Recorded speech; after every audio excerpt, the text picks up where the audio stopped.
Hello and welcome to our Wednesday Bible study. We will begin today in Acts chapter 12. And just to provide you with three questions that we're going to use to frame our understanding today, we'll begin by thinking about what's happening here, looking at the context, especially of the first couple of verses of Acts chapter 12. Then we'll move into why should this matter to me? And finally, we'll seek to make application by answering the question, how does it apply to me? And so I'll begin by talking about what's happening here. And remember that the book of Acts is a book of history. I remember as a young child memorizing the books of the New Testament. And there was a poster that was hanging on the wall where I had class. And Matthew, Mark, Luke, and John were labeled as the Gospels. And then Acts was in a category all by itself. And the heading over the book of Acts was history. And so anytime we study the book of Acts, we need to realize that we're looking at the history of the establishment of the Lord's church, but it's more than just a book of history. It is a divinely inspired chronicle of the early days of the church. And we can see God's plan of salvation playing out for mankind, for the Jew first, and also to the Greek, as we see in Romans 1:16. As the book of Acts progresses, it shows us how the church expands from Jerusalem to Judea, to Samaria, and to the uttermost parts of the earth. And it's in this expansion that we see what's happening in Acts chapter 12. Now, the book of Acts, the first 12 chapters, and we're nearing the end of Acts chapter 12. Peter is the main character in the story of the first 12 chapters. It records things like his sermon on the day of Pentecost in Acts chapter 2, his healing of a lame man, and the consequences of that miracle in chapters 3 and 4. Remember, he raised Tabitha from the dead in Acts chapter 9, conversion of the first Gentile with Cornelius in Acts 10 and 11. And then we'll see his release from prison in Acts chapter 12. But then after that, there's very little more that's indicated about the life of Peter. Instead, what happens is we shift to Paul as being the main character in the second half of the book. We read about his conversion in Acts 9, and again in chapter 22, and finally in chapter 26. We've already seen his reception by the rest of the apostles in Acts 11, his work with Barnabas in Antioch in chapter 11, and then we're going to see his missionary journeys throughout the latter half of the book. And we're going to see the end of Acts is Paul in Roman prison. Now, the reason that we have these details about Peter and Paul, and they're not really conclusive as to what happens after that, is that that's really not the purpose of the book of Acts. The purpose of the book of Acts is to show us church growth and the expansion of the church during this time.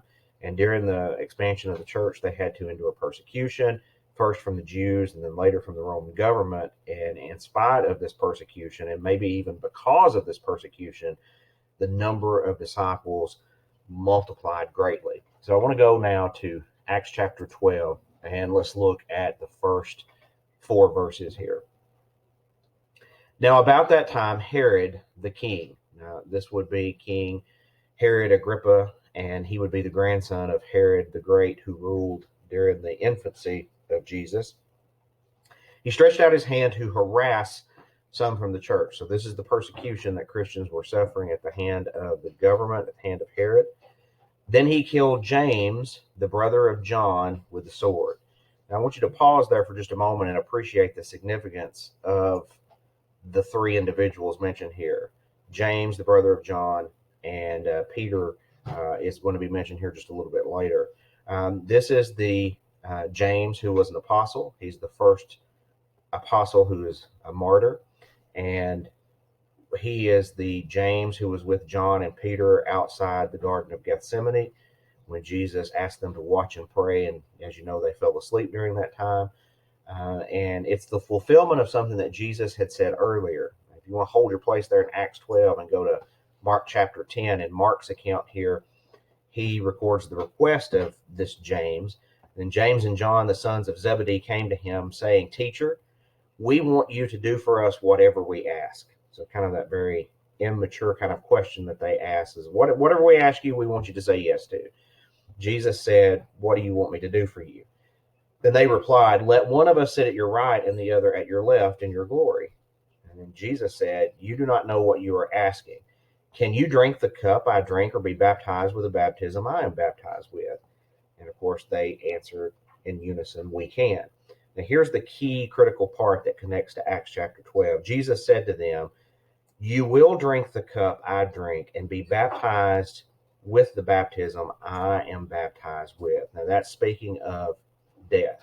So you just draw a line between Mark 10:39 and Acts 12, chapter 2, because here James is drinking of the same cup and he is dying here and being baptized with the same sort of baptism as Jesus is speaking of figuratively back here in Mark chapter 10.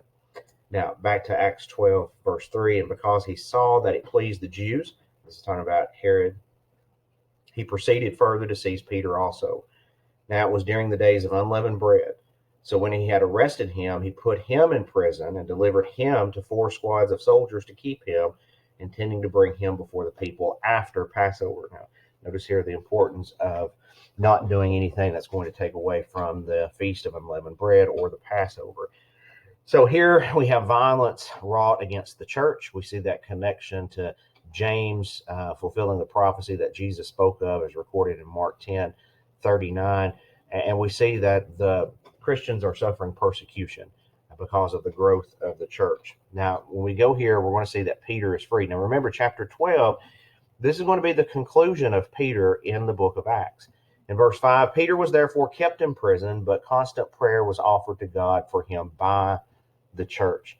Notice that when Christians suffer, the church prays.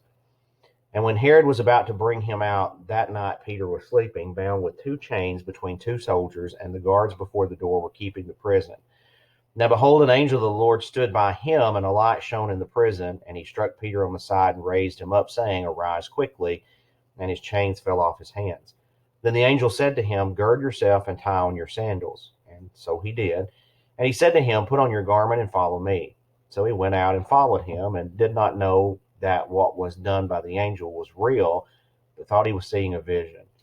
When they were past the first and the second guard post, they came to the iron gate that leads to the city, which opened to them of its own accord.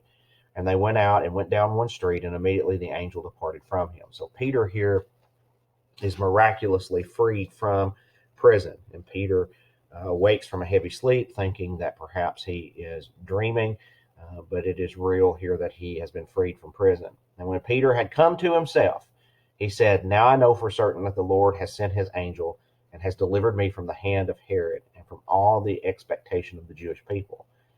So when he had considered this, he came to the house of Mary, the mother of John, whose surname was Mark, where many were gathered together praying. Now, I want you to consider here, this connects to the idea that the church was praying because Peter was being kept in prison. So here we come to the house of Mark, and they are praying. Well, guess who they're praying for? They're praying for Peter, and he has been released. And as Peter knocked at the door of the gate, a girl named Rhoda came to answer. When she recognized Peter's voice, so this would be someone she would be familiar with, because of her gladness, she did not open the gate, but ran in and announced that Peter stood before the gate. Now, can you imagine the reaction of those inside that house? But they said to her, "You are beside yourself." Yet she kept insisting that it was so, so they said, "It is his angel." What were they expecting? They were expecting his death. They had given up hope that they would see him alive. So what were they praying for? They were probably praying for his comfort, praying for it to be over. Yet here, that was not what was going to happen. It wasn't going to be his angel. It is Peter in the flesh. Now Peter continued knocking, and when they opened the door and saw him, they were astonished. It's kind of the understatement of this passage. But motioning to them with his hand to keep silent, he declared to them how the Lord had brought him out of the prison. And he said, "Go tell these things to James and to the brethren." And he departed and went to another place. Then, as soon as it was day, there was no small stir among the soldiers about what had become of Peter. This in literature is what we call understatement. Exaggeration or overstatement is sometimes called hyperbole. this is the opposite of hyperbole. It is understatement. To say that there was no small stir means that there was a great big hubbub. There was a great deal of talk and conversation of the fact that Peter escaped from prison and no one knew about it. But when Herod had searched for him and not found him, he examined the guards and commanded that they should be put to death. So they're going to be executed for being derelict in their duty of letting Peter escape. And he went down from Judea to Caesarea and stayed there. And so that pretty much closes the chapter on Peter in the book of Acts. So I want to go back to our original questions there. We've looked at what's happening here. We've looked at the fact that the church is growing. It results in persecution. It even results in death. And we see that Peter is miraculously released from prison. The church was praying for him. The household of Mark was praying for him. They didn't anticipate it, yet it happened. So why does this matter to me? Well, it ought to matter to us because the principles of church growth and taking the gospel to the lost, those are evident themes throughout the book of Acts. And we're all part of the Great Commission to go and make disciples of all nations, what we see at the end of Matthew chapter 28. Now, it doesn't mean that we go everywhere ourselves. Philip didn't go everywhere. Peter didn't go everywhere. Paul didn't go everywhere. But we do see that they are able to help spread the gospel where they are. And another thing that applies, that why this should matter to me, is these early disciples did not allow persecution to stop them. They, instead of, say, for example, praying for a more lenient government, they prayed for boldness to speak the word. You remember that prayer back in Acts chapter 4, verse 29. Men like Peter, Paul, Barnabas, Silas, Timothy, and there were others, they didn't cease to preach that Christ had come because of persecution. And because of that, the church was able to grow. They went to the places where they needed to find people. They went to the temple, to the marketplace, and even to Caesar's household, because they knew that there were people there who needed to hear the gospel. Now, if we move into this application portion, how does it apply to me? If we want the church to grow now, we could simply use these principles of evangelism. And first, we should not allow persecution or fear of persecution to stop us from getting the job done. It may be that we fear ridicule from others. It could be that we use any number of excuses to keep our mouths shut about the gospel, but we should not allow that to happen. In the second place, we can all do something to encourage one another during our time, whether it's a call, a letter, an email, any way that we could encourage others, we ought to be about that. Barnabas was called the son of encouragement. When we reach out and encourage those who are laboring with us, it makes a big difference. And when we reach out and encourage those who are lost to come to Christ, that's important as well. Thirdly, we need to meet people where they are, both in terms of physically where they are and spiritually where they are. Just like Paul, he went to different places in his teaching, talk to people of different backgrounds. We need to start where they are in the learning process. We need to go where people are, where we have a chance to interact and influence them. And then finally, in the fourth place, we need to preach Jesus. There's no substitution for it. Doesn't matter about the size of our building, the number of people in our congregation, the popularity of the preacher. None of that matters. Those are not things that endure.